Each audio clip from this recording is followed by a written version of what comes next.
Hello Kathleen fans! Ito na nga ha, just in. Dinumog as usual or as expected mga kasambreros si Alden sa Davao, no? Sa BDO mga kasambreros. Kasama rin po si Mama Ten. So ang mga tao ayan nagkakahumayaw. At hindi mo na-expect na ganito, no? Kasi yung mga Cebuana minsan na appearance ni Sir Alden parang usual lang, tsaka hindi gaanong dinudumog. Pero ito kasi ano ito eh, nasa center siya or nasa mall sa SM mga kasambreros, sa SMX Center. So ang mga tao talaga nag-abang mga kasambreros kay Box Office King doon.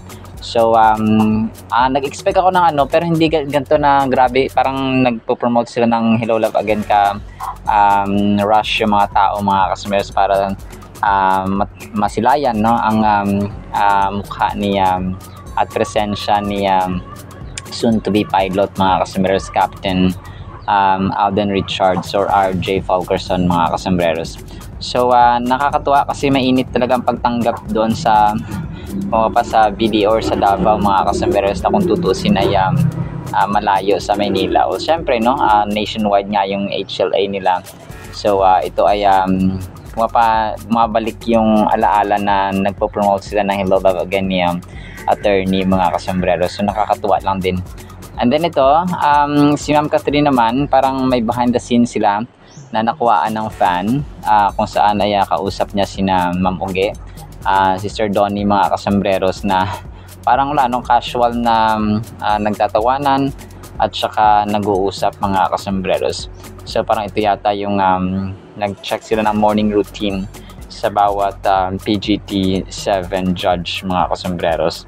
And then ito si Daddy Bay at saka yung Macdo Binyan na branch mga kasambreros ay nag-invite sila, no, ng pari para sa Thanksgiving or pasasalamat nila sa 6 na taon na success ng Macdo Binyan Laguna mga kasambreros. So siguro napakapalad ng mga empleyado dito mga kasambreros. Si Daddy Bay lang ang nandito at saka si Angel, kasi nga si Pops Alden ay andon sa Davao sa LAN ng mga kasambreros, SMX Convention Center.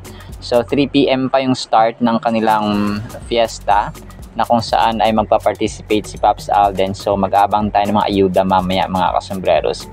Napansin ko dito ang taas na no, tangkad din ni Angel, no. Hindi na pagtataka kasi si Daddy Bay ay matangkad, may lahing Amerikano.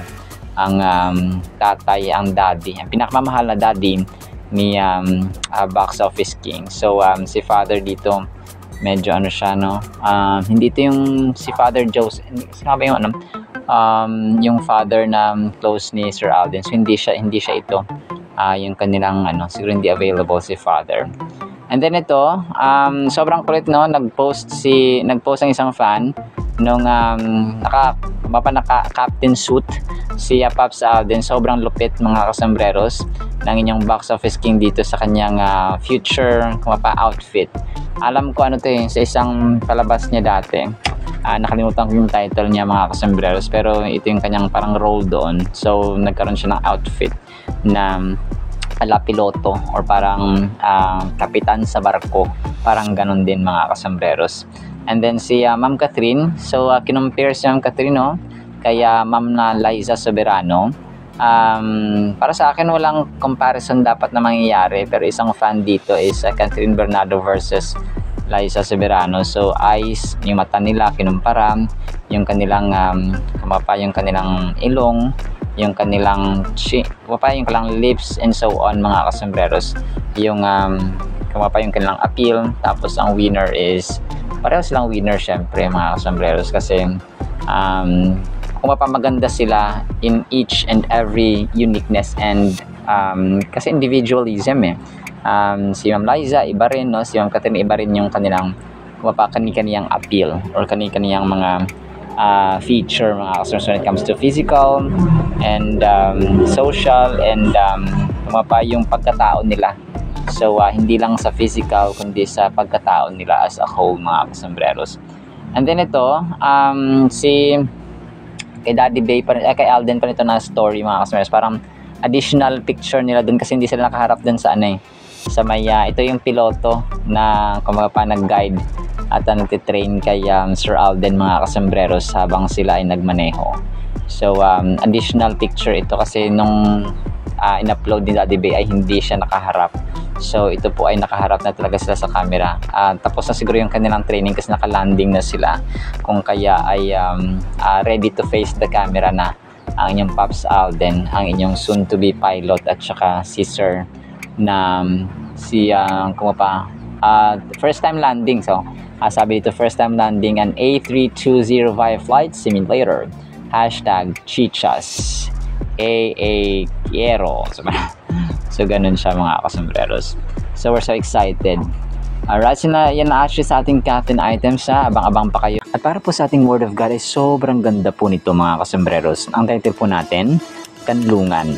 Kawikaan or Proverbs 30 verse 5, ang lahat ng salita ng Diyos ay mapananaligan at siya ang kanlungan ng mga nananalig sa Kanya. Sa English po, sa New King James Version, every word of God is pure. He is a shield to those who put their trust in Him. Sa New Life Version, every word of God has been proven true. He is a safe covering to those who trust in Him. So sa chapter po na ito na sa Proverbs mga kasambreros specifically, no, sa 30 verse 5 nga ay nire-remind tayo ng Panginoon ng purity, ng kadalisayan ng kanyang salita mga kasambreros na pwede nating maging matibay na kanlungan. And yung protective at saka yung power nature na pinopossess ng verse na ito ng kanyang salita mga kasambreros. And yung verse na ito specifically ay nag-highlight ng dalawang aspeto.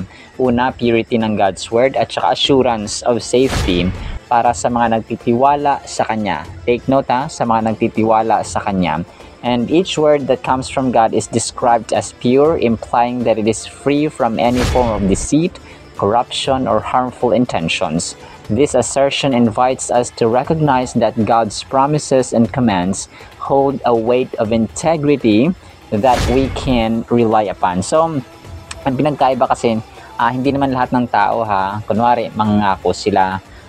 May mga times talaga na mapapako yun, mako-compromise mga kasambreros at hindi mangyayari. Unlike sa word ng Panginoon na sabi dito ay trustworthy. Lahat, no, sabi dito, bawat salita ng Diyos, no, every word of God, hindi siya sinabing gantong portion lang, gantong portion lang, gantong portion lang ng itong libro lang, itong book lang sa New Testament, itong book lang sa Old Testament. Hindi po, sabi dito, every word of God has been proven true, no? Tsaka safe covering siya sa mga nagtitiwala sa Kanya. Kung kaya ang title po natin ay Kanlungan mga kasambreros. And narito ang mga important lessons na dapat nating isa-isip at isa-puso sa verse na ito mga kasambreros. One lesson is learning to value the Word of God. Nakabihira na lang talaga mga kasambreros ngayon ang nagpapahalaga o binibigyang halaga ang salita ng Diyos. Alam niyo kung bakit? Bihira na lang din ang magbibigay ng panahon, ng oras, ng minuto para sa pagbabasa ng kanyang salita. Tama na nagsisimba tayo, yes. And tama na nakikinig tayo, yes. Pero iba kasi yung impact. Minsan, iba yung sinasabi ng Panginoon kapag kayo mismo ang nagbubukas ng Biblia, nagbabasa mga kasambreros kasi ang pagkain, kapag ito po ay tulad nito, no, madalian lang.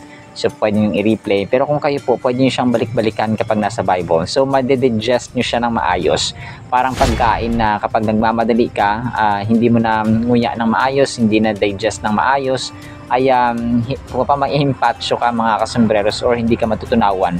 So, ganun din po ang word ng Panginoon. So, we have to value the Word of God. So, that's number one po natin. So, ang mundong ito ay punong-puno talaga ng mga competing messages, no? From distractions, nasa social media, lalo pag nasa social media tayo, nako, parang hindi ka na makakatulog sa kakascroll mga kasos kasi para wala ng katapusan. And spending time sa Biblia ay hindi lamang nag-inform sa atin, no, ng ating pananampalataya, but it also strengthens our relationship with God. Just like reading a love letter from your suitor, no, from your mangligaw mga kasambreros, or yung jowa mo for example na lalaki or babae. So andito natin na mas sweet siya mga kasombrero kapag first hand yung information, di ba? Kapag hindi mo pwedeng basahin na, oh ito ganyan, hindi mo pwedeng basahin. So, ikaw lamang ang pwedeng bumasa. Pero sa word ng Panginoon, pwede natin siya at dapat natin siyang sinishare mga kasombrero. So, sabi dito, by understanding and holding on to His promises, we cultivate a sense of security as we face challenges. Taking time for personal reflection, yun, personal mga kasombrero, no? Kasi ang relationship natin sa Panginoon ay personal po siya. Imagine, kapag tayo po, ito parang advanced lang po, kapag tayo po ay nakaharap na sa ating Creator, kapag tayo po ay namatay na, ang kaluluwa natin ay harap sa judgment. So, hindi tayo pwedeng isalba or iligtas mga kasombrero ng ating anak, ng ating asawa, ng ating kapatid, ng ating magulang, ng ating principal, ng ating president, or kahit na sino man dyan, because personal yun mga kasombrero, hindi mo pwedeng iasa. So, ganun din po dito mga kasombrero, dapat personal, kung pa magkakaroon tayo dapat ng personal reflection, personal prayer, personal relationship, personal study, para mapalalim palalo ang ating comprehension, yung ating pangunawa sa pureness, sa purity mga kasombrero ng salita ng Diyos. And another significant lesson dito ay trust, no, tiwala. Ayon sa verse natin, those who trust in Him. So understanding that God's words are pure can lead us to trust Him in a new way. Yung salita kasi ng Diyos, hindi ko kayang explain mga kasombrero in just one sitting. Pero kung nakikinig kayo at saka avid kayo na subscriber dito sa ating channel, ay maraming beses, maraming instances na talagang miraculous, no? Ako I'm a living proof, I'm a living testimony, living witness po ng buhay, kapangyarihan at saka kamanghamanghang gawa ng salita ng Diyos mga kasombrero. Hindi lang siya makakapagpabago ng situation mo na external. It can also change your internal. Yun ang pinakamahalaga sa lahat. Imagine mo kapag ang tao